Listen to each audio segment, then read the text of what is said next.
Assalamualaikum warahmatullahi wabarakatuh. Bismillahirrahmanirrahim. Allahumma sholli wa sallim ala sayyidina Muhammadin wa ala alihi washabihi asma'in nama ba'du. Sedanten ingkang kula hormati wabil khusus teman bapak kula Kiai Haji Agus Ali Masyuri. Beberapa kiai yang tanpa ngurangi rasa hormat, saya hormati semua. Ini ada beberapa Gus. Ini saya ngaji insyaallah seperempat jam. Seperempat jam nanti yang menghisap Gus Kausar berapa Gus? 10 menit. 10 menit. Begini, sebetulnya saya membela semua umat Islam itu ahlul jannah. Karena saya ini ibarat marketing. Kalau orang Kristiani itu kan setiap orang mati sudah tenang bersama Bapak di surga. Jadi kampanye itu menarik sekali. Sementara kita sudah kiai, sudah imam masjid, sudah ulama, masih saja dikhawatirkan su'ul khotimah. Ini kalau kampanye ini tidak imbang, ini nanti saya takut kalah. Makanya saya bilang pokoknya semua orang mukmin itu ahlul jannah. Karena memang asli hadisnya seperti itu. Man qala la ilaha illallah dakhalal jannah. Bahwa kemudian ada beberapa kiai yang mungkin wataknya itu pesimis, kemudian bikin sekian aturan-aturan yang sebetulnya itu cerminan dari pesimisnya. Terus akan-akan masuk surga itu susahnya bukan main. Nah itu saya tidak setuju karena tadi pasti kalah dengan kampanye sebelah yang setiap orang mati dibilang sudah tenang bersama Bapak apa? Di surga. Jadi ini penting. Terus kedua saya bilang agama ini sudah begitu baik. Masa kunci surga sudah dibocorkan miftahul jannah la ilaha illallah. Masa sudah pegang kuncinya nggak jadi masuk surga, itu kan aneh. Ya sudah masuk saja, tapi tidak usah minta bantuan saya, masuk aja, kan sudah pegang kuncinya. Terus ketiga, kenangan terburuk saya ketika jadi kiai itu gini, saya ada beberapa guru SD datang ke saya. Ini agak-agak masalah besar. Gus boleh nggak buka ujian nasional yang masih disegel? Semua guru bilang nggak boleh, itu kriminal kan. Ada satu guru yang bikin analogi agak kacau. Boleh saja. Wong ujian di kuburan saja dibocorkan para kiai nggak apa-apa. Itu.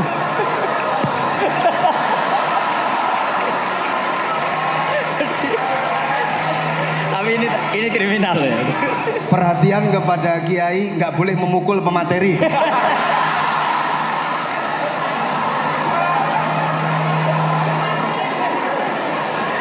Jadi tentu itu analogi yang salah kan. Marrobuka kan, Tuhan kamu siapa, Nabi kamu. Tuhan kamu siapa, Nabi kamu siapa, imam kamu siapa. Ini kan sudah dibocorkan oleh para kiai. Artinya apa? Nak raiso jawab kebablasan gitu. Terus guru ini berpikir kalau ujian akhirat sekrusial itu saja bisa dibocorkan, kenapa ujian nasional tidak boleh? Tentu ini kias yang salah, saya tidak ngajari seperti itu. Tapi saya ngajari ke kalian betapa mudahnya masuk surga. Kunci jawaban sudah dikasih, kunci pintu masuk sudah dikasih. Kok sampai tidak masuk, ini kebablasan. Paling salah gurunya. Jadi ini kenapa saya sering cerita orang mukmin semuanya itu min ahlil jannah. Itu saya jamin. Sama tidak usah takut su'ul khotimah, tidak usah takut berlebihan seperti itu. Karena setahu saya, setidaknya saya mewakili ulama zaman ini. Rata-rata guru kita ini bermadhab Syadzili dalam berkeyakinan berpikir tentang Allah. Di antara ini yang mulai saya ngomong serius, supaya tadi kan guyonannya sudah diambil Gus Reza sama Gus Kausar. Saya tahu kenapa mereka guyon. Kalau ngomong serius takut kalah sama saya.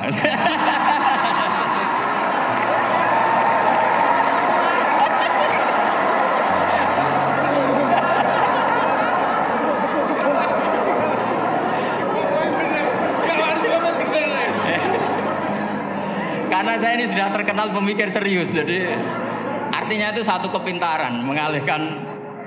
Ya, oh ya, sudah itu satu kecerdasan.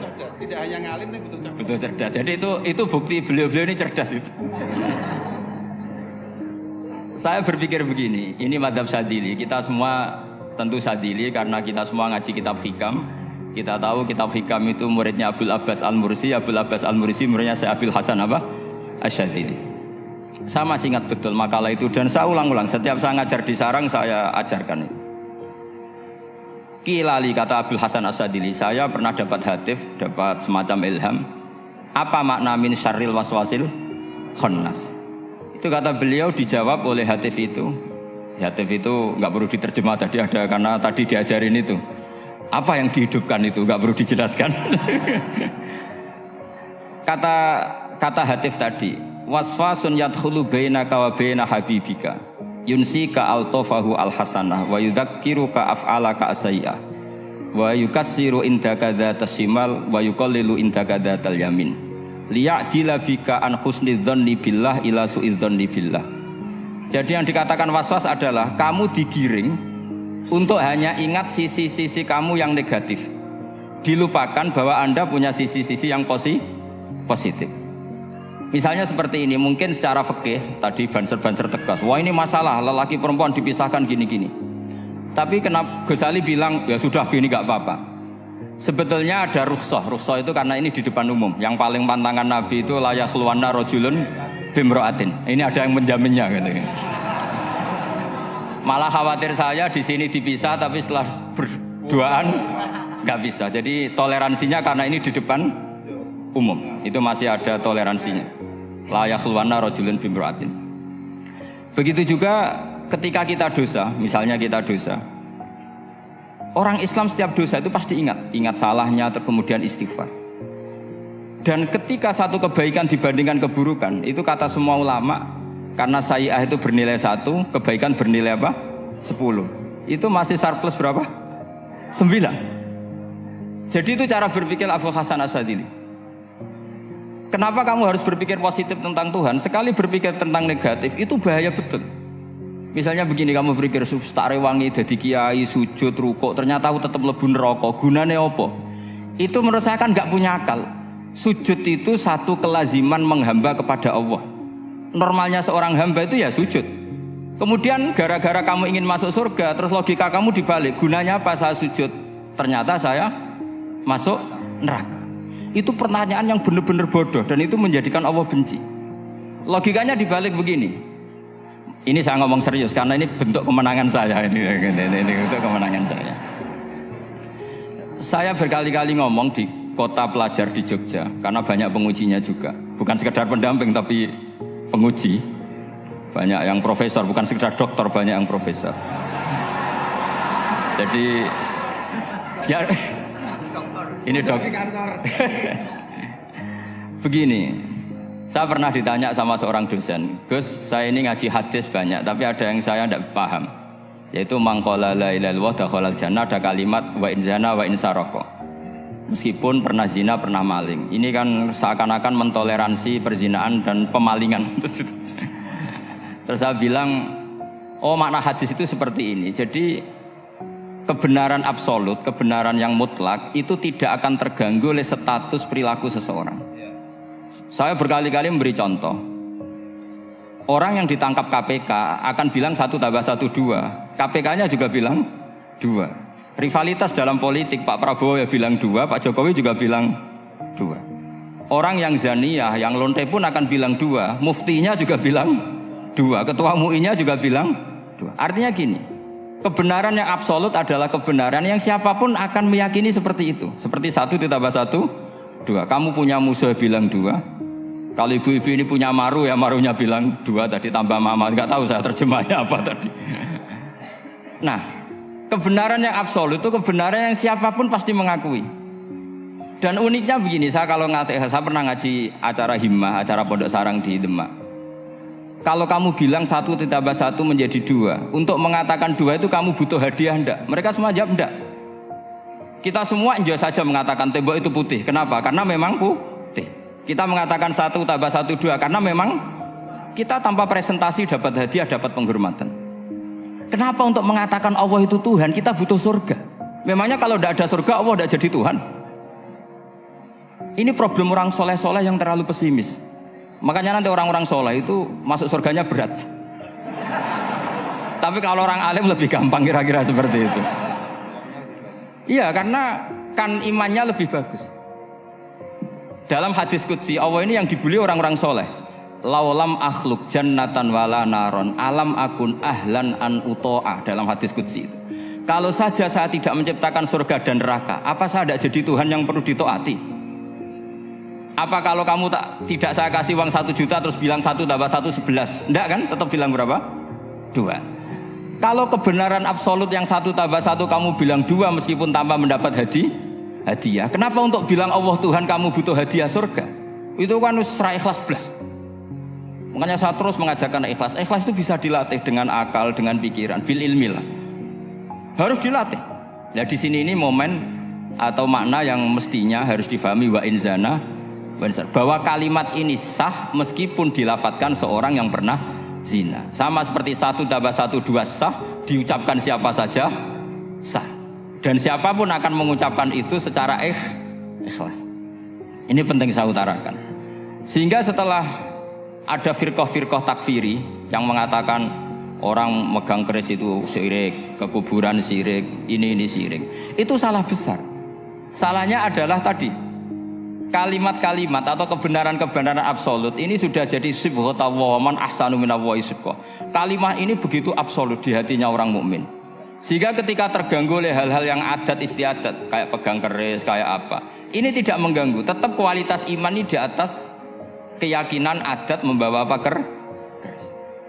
Kalau orang membawa keris menjadi syirik karena percaya sama makhluk. Orang misalnya kejawen kalau nggak bawa keris nggak nyaman. Orang kota itu kalau nggak bawa ATM juga nggak nyaman. Itu tidak dihukumi syirik. Kamu pergi lupa bawa HP nyaman enggak? Enggak, kenapa tidak dihukumi syirik?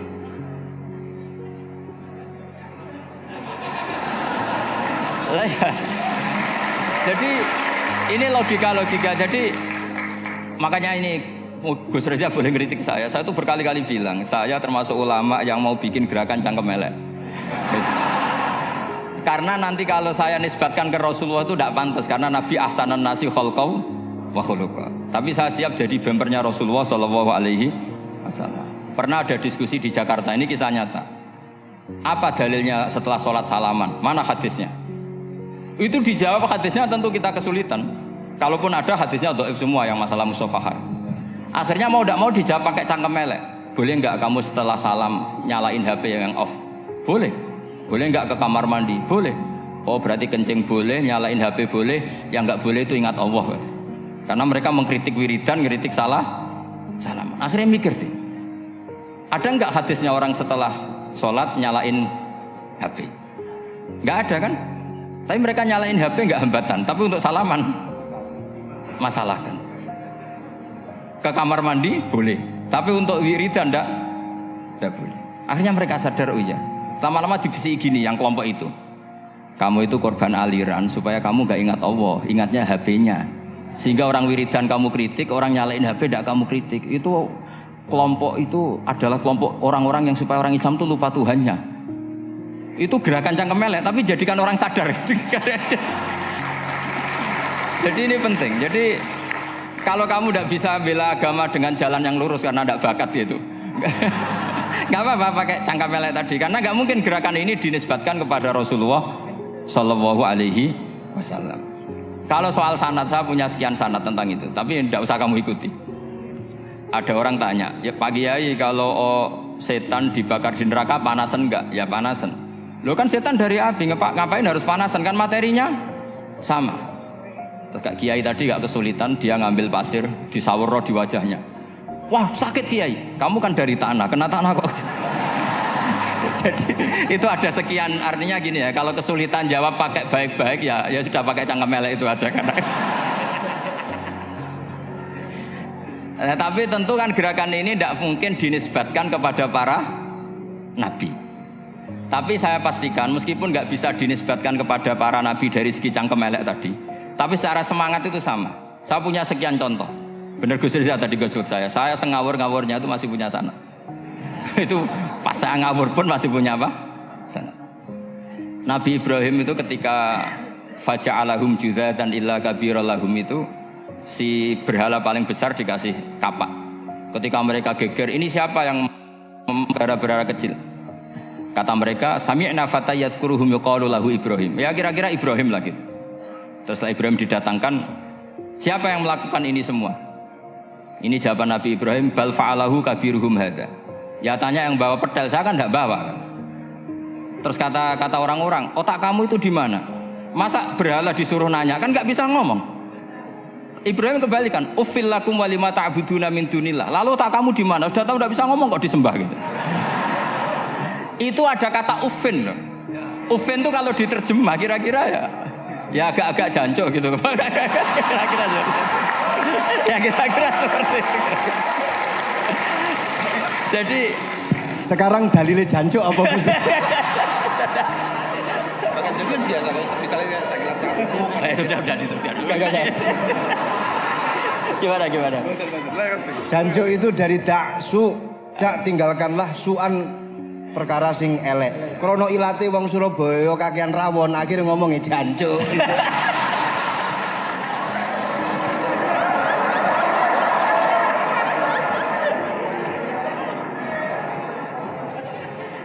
Jadi mulai dulu melawan kebatilan itu harus pakai logika yang vulgar.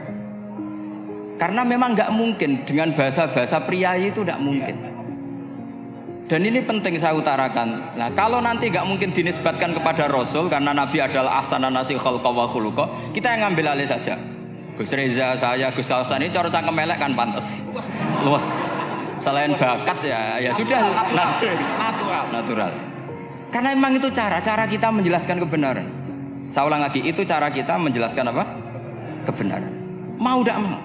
Saya pernah ditanya sama seseorang, Gus, beberapa nabi itu kan poligami. Poligami itu bukti hiperseks. Karena yang tanya itu orang nasionalis yang nggak pati senang Islam. Terus tak balik tanya, perempuan itu makhluk lemah enggak? Ya lemah. Kalau nolong lama satu itu gimana? Ya baik. Kenapa nolong dua jadi tidak baik? Harusnya kalau nolong tiga tidak baik. Tapi saya tidak dukung poligami. Ini cerita aja. Setidaknya mereka jadi ingat. Saya itu pernah ditanya agak-agak orang ateis. Dia benci Islam tapi neliti Islam. Pertanyaan kedua, kenapa dalam perang itu seakan-akan Nabi itu perampok? Hartanya orang kafir disita kemudian menjadi ghanimah. Itu kan kayak ngerampok. Terus saya tanya gini, kalau ada penjahat ke rumah kamu kemudian pakai senjata api, setelah kamu ringkus, itu senjata api kamu kembalikan apa kamu sita? Oh ya saya sita, kalau tak kembalikan dipakai ngerampok lagi. Ya sama seperti itu, kalau kekuatan mereka dikembalikan ya akan dipakai kekuatan mereka lagi. Jadi ya lagi-lagi ini kemenangan orang serius. Karena nanti guyanya sudah dintekno sama Gus Safa sama Gus Riza. Nah, kenapa saya ngajar begitu rileks, begitu santai? Karena pikiran saya sederhana. Fa innal uqula muttarratun ila qabilil haq. Akal sehat pasti dipaksa menerima apa? Kebenaran. Sehingga kebenaran itu tidak usah kamu ngomongkan secara serius, secara tidak perlu. Kebenaran itu mudah diterima. Saya itu pernah ngaji berkali-kali di Jogja di mana-mana sampai ada buku seorang dokter nulis tesisnya itu bangga lagi menjadi muslim setelah ngaji saya itu. Karena saya menerangkan itu ringan. Orang Islam itu harus mencintai Allah. Ciri utama cinta itu tidak tegang, rileks. Saya bilang begini, kalau kamu pernah 1 tahun digratisi orang rumah, makanan, kamu kira-kira itu mudah nggak mencintai orang yang berjasa sama kamu minjemin rumah dan kasih makan gratis? Mudah kan? Apalagi kita ini mudah mencintai orang yang minjemin mobil 1 tahun, ngasih rumah 1 tahun, apalagi selamanya. Kenapa kita tidak mudah mencintai Allah yang memberi kita bumi, air, oksigen, semuanya kita dikasih Allah? Akhirnya mereka mikir, wong mencintai seseorang yang ngasih dalam durasi 1 tahun saja mudah, apalagi mencintai Allah yang ngasih kita tanpa batas. Itu disebut walladzina amanu asaddu hubbal lillah. Orang mukmin itu mudah sekali mencintai Allah. Caranya dilatih tadi. Kita mudah mencintai orang yang berjasa sama kita. Kenapa tidak mudah mencintai Allah yang tentu jasanya lebih besar. Nah, karena akhir-akhir ini banyak orang yang terlalu nazir, terlalu kata Nabi kan basyiru walatu nafiru yasiru walatu asiru. Sehingga saya bikin gerakan. Pokoknya semua orang mukmin pasti masuk surga. Nanti soal ada kesalahan-kesalahan kecil yang menjadikan orang su'ul khotimah itu sifatnya kehati-hatian. Jangan menjadi hukum. Hati-hati itu tidak menjadi hukum. Kalau kamu nyupir hati-hati itu bukan berarti pasti kecelakaan, enggak. Hati-hati itu ya hati-hati saja, tidak menjadi hukum. Ini penting saya utarakan karena kubu sebelah kampanyenya sudah tadi, setiap mati pasti tenang bersama Bapak di surga. Sementara kita mau kampanye, kamu sholat tidak mesti diterima, haji tidak mesti diterima, jadi kiai tidak mesti masuk surga. Coba kalau kita kampanye gitu terus, yang mau jadi muslim itu siapa? Jadi ini sudah tak perhitungkan matang-matang saya milih mazhab seperti itu. Ya ini saya pikir sudah, ini pembandingnya supaya punya waktu. Saya suka sekali. Nah ini yang sesi terakhir ya, sesi terakhir. Saya akan cerita fikih karena Nyun sewu Gus, ada iklan sebentar dari ibu-ibu, pentolan mic kurang dekat ke mulutnya Gus Baha. Sehingga suaranya tidak terdengar sampai ke belakang. Oh, gitu, pentolannya didekatkan Gus ke mulutnya. Ini kalau ngomong konotasinya itu mesti nyerempet. Sudah apa ya? Sudah ahlinya di situ. Ya malah ada di situ.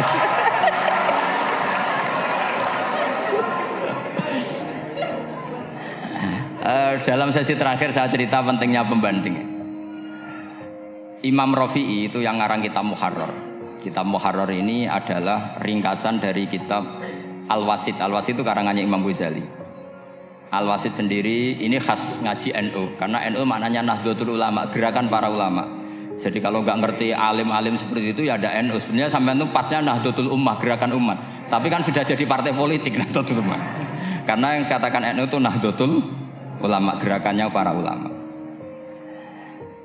Imam Rafi'i itu berpendapat sujud itu cukup pakai batuk, pakai jidat. Itu dalam kitab Muharrar. Wal asoh anna sujud yasihu mau cukup biwatil jabhah. Ketika Imam Nawawi mentasih kitab Muharrar namanya Minhajut Thalibin, itu mengkritik Imam Rafi'i. Kata beliau, sujud itu untuk sah harus melibatkan 7 anggota karena berdasar hadis umirtu an asyuda ala sapati a'zumin, yaitu al jabhah wal yaden warubaten wal qadamen, yaitu jabhah 2 tangan, 2 lutut dan 2 qadamen. Akhirnya saya ngecek di kitab asli. Imam Rafi'i termasuk Ashabut Tarjih dan Imam Nawawi. 2 orang ini khilaf. Kan nggak mungkin kita sebagai musokhehnya karena yang khilaf ini 2 ulama besar, satu Imam Rafi'i, satu Imam siapa? Nawawi. Kita tidak bisa hanya ngikuti Fathul Mu'in yang mengatakan idza khtalafan Nawawi war Rafi'u qudiman Nawawi, tidak bisa karena Imam Nawawi ini sering nginduk sama kitabnya Imam Rafi'i karena senior Imam Rafi'i. Setelah saya cek di kitab kitab asli Mamba ya, satu sumbernya semua mazhab apa? Syafi'i. Ternyata Imam Syafi'i nak ngedikan hanya begini. Wa uhibbu, saya suka setiap orang Islam sujud itu melibatkan 7 anggota karena itu aman, pasti sah. Tapi wayah tamilu kata beliau, tapi mungkin saja sujud hanya watul jabah itu sah. Kenapa kata Imam Syafi'i? Liqaulihi sallallahu alaihi wasallam atau li du'aihi apa sallallahu alaihi wasallam fi sujud sajadalaka wajhi wa sam'i wa basari. Nabi ketika sujud itu hanya berdoa, ya Allah sujud kepada engkau wajhi wa sam'i wa basari. Nabi tidak menyebut wayadi wa rubati wa qadami. Sehingga saya berkali-kali bener kata Gus, saya ini pembela umat sing sujute 7 anggota ya taklem pantes dadi Rais Suriah. Itu. Yang sujute bathuk tok ya tetap sah ngikuti mazhabnya Imam Rafi'i. Meskipun itu tidak saya anjurkan. Tentu tidak saya anjurkan. Alasannya Imam Syafi'i tadi, Rasulullah pernah berdoa dengan kata-kata sajadalaka wajhi, bukan diteruskan wayadi warubati wakodah.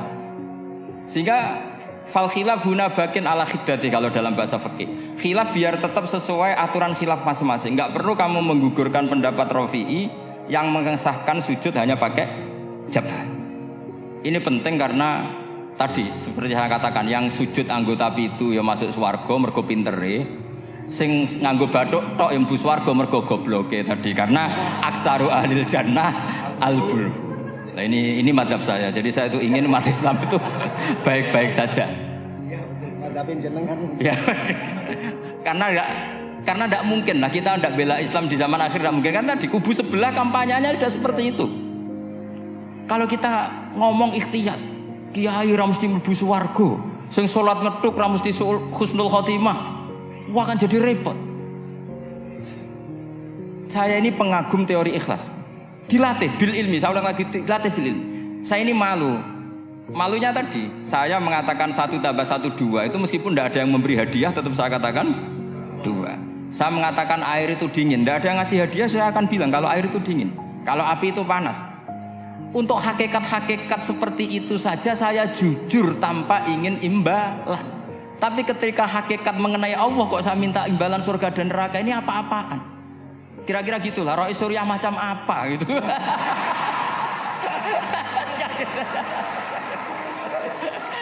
Ya saya kira demikian. Assalamualaikum warahmatullahi wabarakatuh. Waalaikumsalam warahmatullahi wabarakatuh.